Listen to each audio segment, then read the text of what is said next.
Alexandra Eala just broke a record no one saw coming. She lost a tennis match at Wimbledon, and her ranking still climbed to a career high days later. That is not a typo. Fans online could not explain it at first. This is the real story behind how a 21-year-old from the Philippines rewrote her country's tennis history, and why losing actually helped her. To understand how strange this is, you have to go back a few weeks before Wimbledon even started. While the big names in tennis got most of the headlines, Eala was working through smaller tournaments most fans were not watching. She played event after event on grass, a surface she had barely touched before this year. That grind led to a strong run in Berlin, where she made it all the way to the semifinal before losing. That single result was enough to push her ranking into the 20s for the first time in her career. The timing mattered. Wimbledon locks in its seeding based on rankings from late June. Because her Berlin run landed right before that cutoff, she walked into Wimbledon as the 29th seed. For a player who had spent most of her career fighting to crack the top 100, that was massive. 1 year earlier, her Wimbledon had ended in the first round. This time, she came back with a title in Birmingham already in hand and one of the best grass court records on tour. She was not hoping to survive. She believed she belonged. Eala's early matches went smoothly.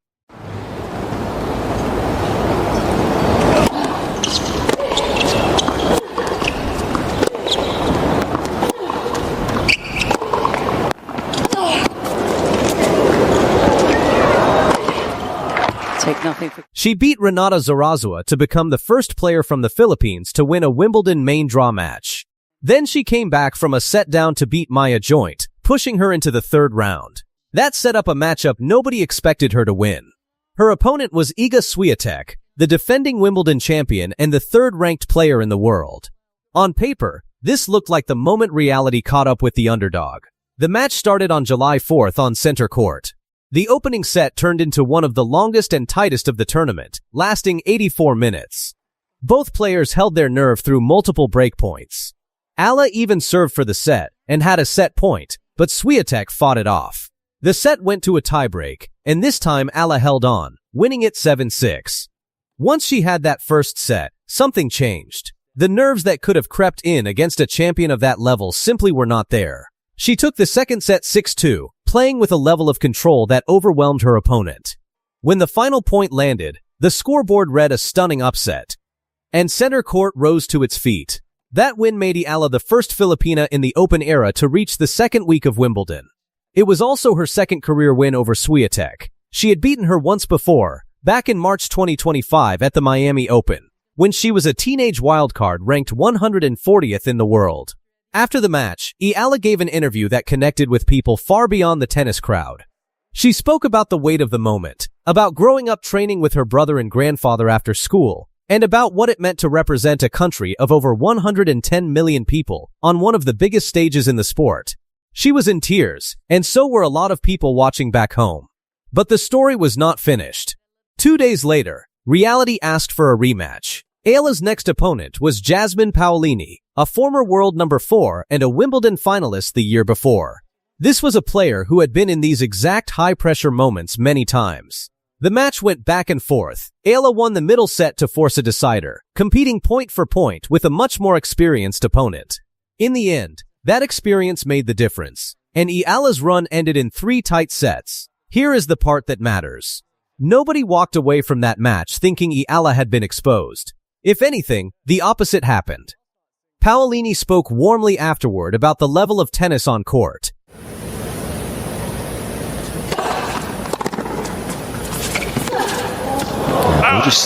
Linda Noskova beat Alexandra Eala in straight sets to reach her first ever grass court final. And the score alone does not explain what really happened on that Berlin center court. 2 sets, 6-2, 6-4, 33 winners from one player, and a stunning 3-match winning streak from the other that came crashing down at the worst possible time.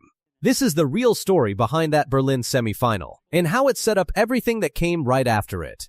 Before this match even started, Alexandra Eala was the player everyone in Berlin was talking about. She had walked into the Utah 500 event without a big seeding, and nobody expected much from her on grass, a surface she had barely played a full season on. Her first win came against Donna Vekic, the reigning Queen's Club champion, by a score of 7-5, 6-4. Then she beat the world's number 2 ranked player, Elena Rybakina, by that exact same scoreline. Then she took down world number 6, Elena Svitolina, 6-3, 6-4 to reach the semifinal. 3 dangerous names back to back to back.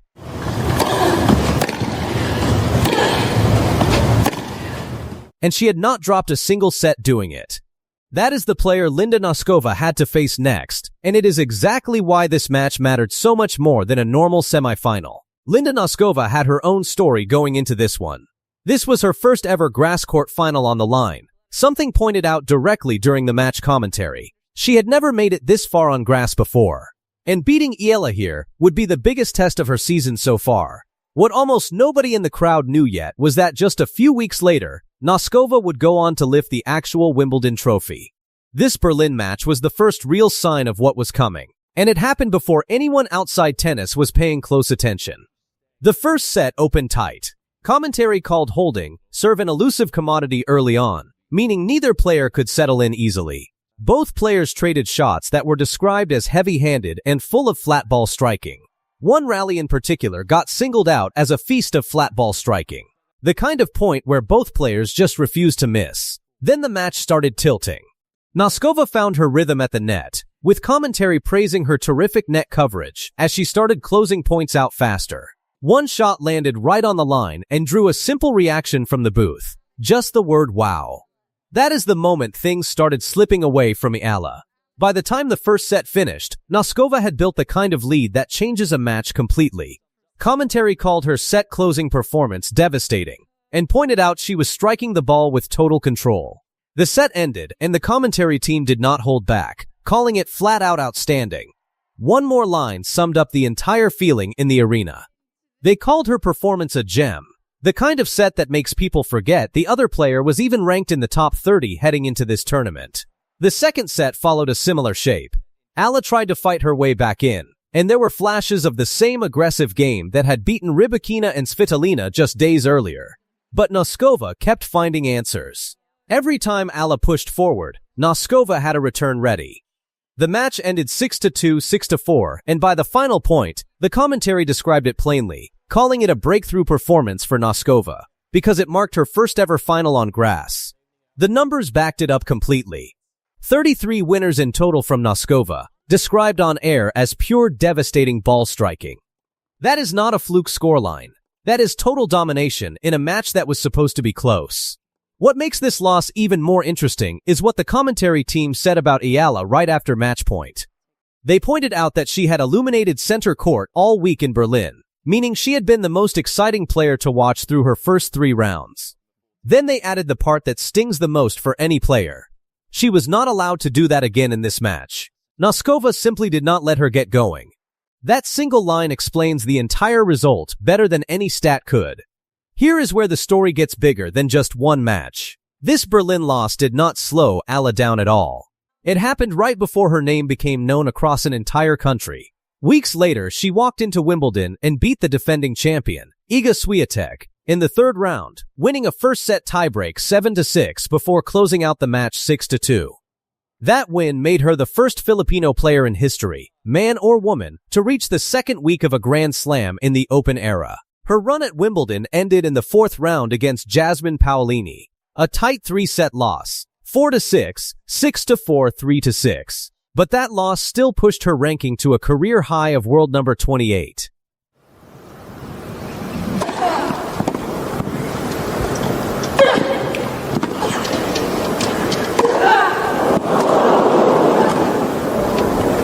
Alexandra Eala walked out as the 29th seed and beat 5 players in a row on grass, including the defending Wimbledon champion.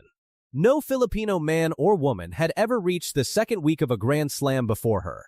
She did it in front of fans who flew across the world just to watch her play. This is how Alexandra Eala made history at Wimbledon 2026. Before Eala hit a single ball at Wimbledon, the tournament was already talking about her. Serena Williams had accepted a wildcard into the singles draw.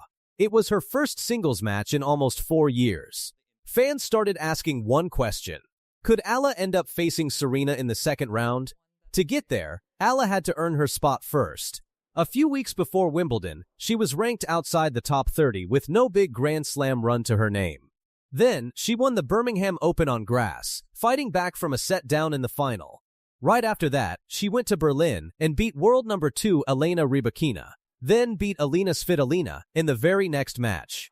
Those 2 wins pushed her all the way to seed number 29. That made her the first Filipino player, man or woman, ever seeded at a Grand Slam. Now she had a seed, a reputation, and a first-round match that stood between her and a possible date with Serena. Would she even get that far? Eala opened her tournament against Renata Zaraza. The two knew each other well. They had even played doubles together at the French Open the year before. But Zaraza had also beaten Eala once, back in 2024. There was no revenge story left to write after this match. Eala won 6-1, 6-2 in just over an hour. She hit 22 winners. She won 16 of 21 points when she came forward to the net. It was her first ever main draw win at Wimbledon, and it did not look close. But her path to Serena was not settled yet. Serena still had to win her own first-round match against a rising Australian named Maya Joint. Maya Joint beat Serena Williams in the first round. That ended the Serena storyline before it could even begin. Instead of a legend, Eala's second-round opponent was Joint herself, a player 20 years younger than Serena and dangerous on grass.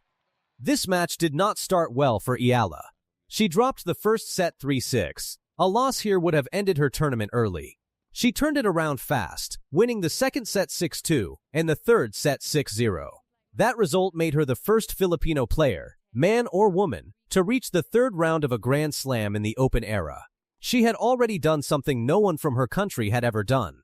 She was not done yet. Eala's third-round opponent was Iga Swiatek, the defending Wimbledon champion and a 6-time Grand Slam winner. This was not their first meeting. A year earlier, at the Miami Open, Eala had already beaten Swiatek in a tight 3-set match. That memory mattered walking into center court. The first set alone lasted 84 minutes. Eala was broken while serving for the set at 5-3, which could have flipped the whole match. Instead, she pushed it to a tiebreak and saved multiple set points before winning it 11-9. In the second set, she broke Swiatek's serve 3 times. Serving for the match, she faced 5 breakpoints in a row and saved every single one before closing it out 7-6, 6-2. After the match, Eala spoke about growing up in the Philippines, training after school with her brother and her grandfather, wearing worn-out socks and old shoes. She said the win meant more to her than it might to a player who had already won many Grand Slams. Then she added that being emotional did not mean she was satisfied, and that she wanted to keep winning. That win sent her into the second week of a Grand Slam.